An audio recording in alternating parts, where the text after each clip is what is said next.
So I don't know about you guys, but that's kind of the feeling that I get when people talk about airline stocks over the last couple months. People analyze airline stocks over the last couple months, there's price fluctuations. But in this video, I'm essentially going to try to give an idea of what potential investors should look to as hurdles that need to be overcome before airline stocks are taken seriously again.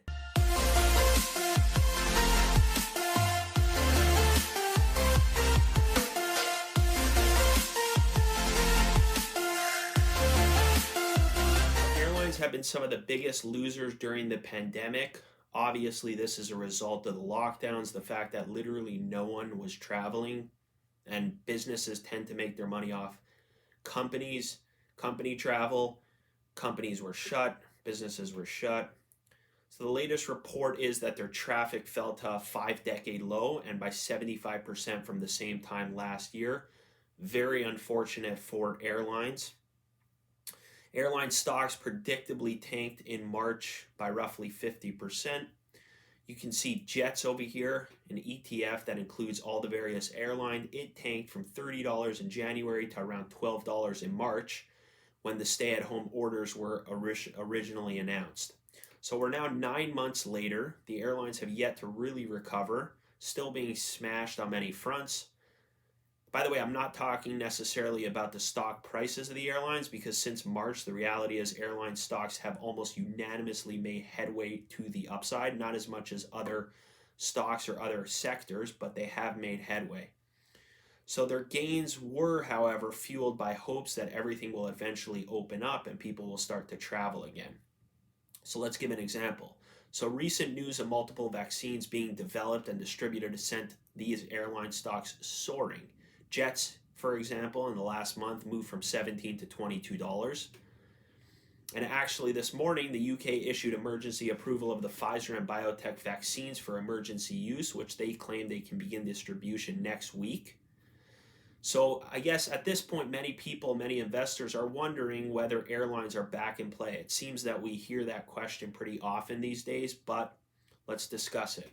So I personally think the broader question is really whether companies themselves can sustain the damage in the near term, and if they'll be okay, and then by extension, whether their stock price moves are at least justified or at all sustainable.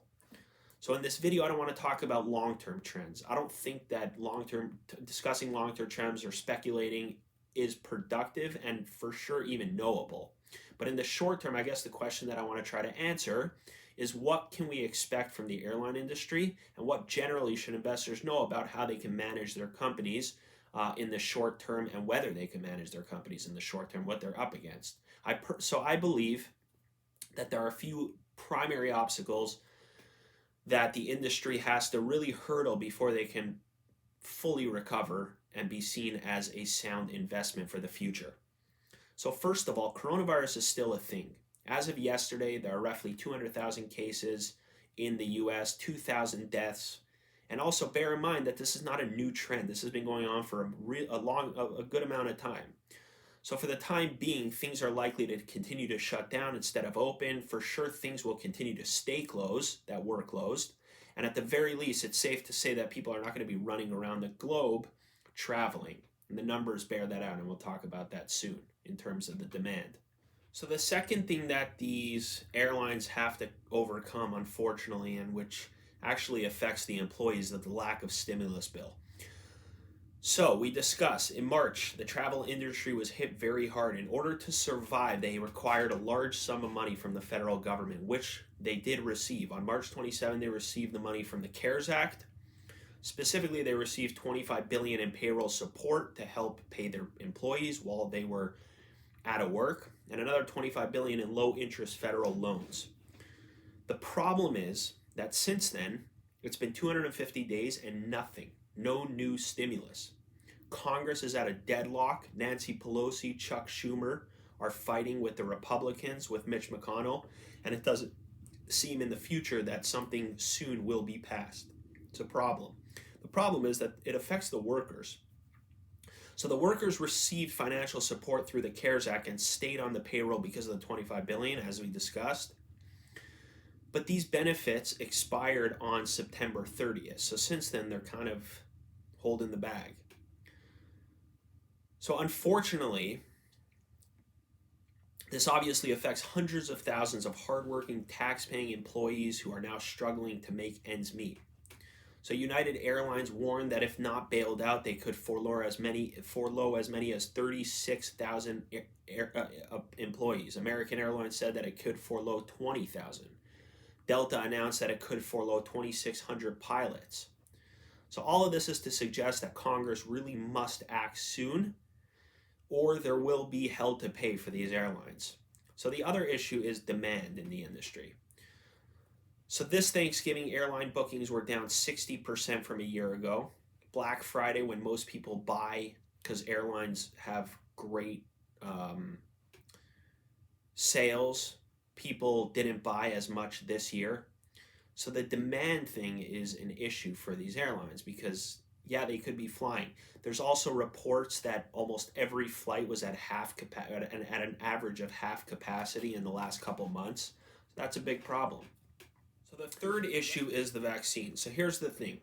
Let's say the vaccine is approved and ready for distribution. It's unclear whether it will be distributed, first of all, right away, whether it will take people a while to get vaccinated. They're talking about first vaccinating people in need. Maybe those people are not necessarily the travelers.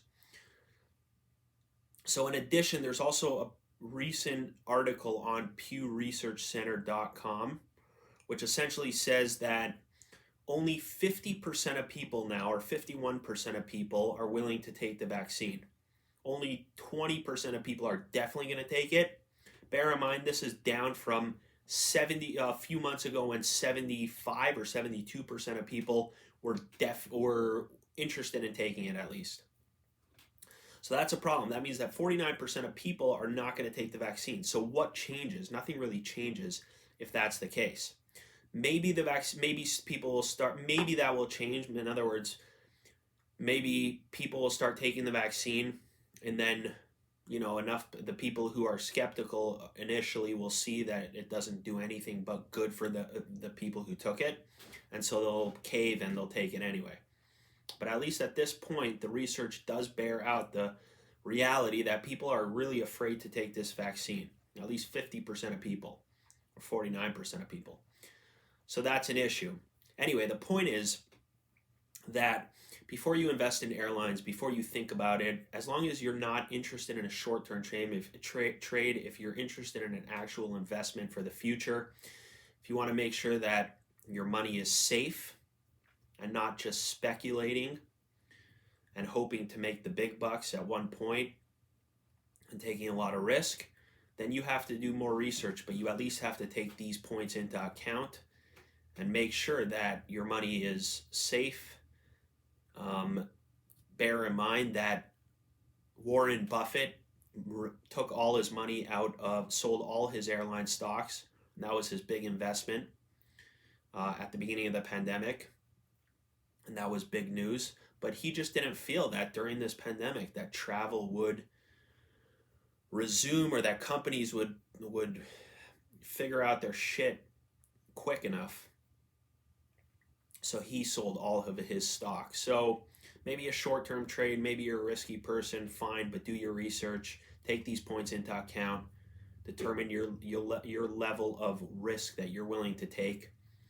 And we'll see what happens. So thank you so much for watching. I really appreciate your time. Please like, please subscribe. It helps with the algorithm. I really appreciate it. And we'll see you next time.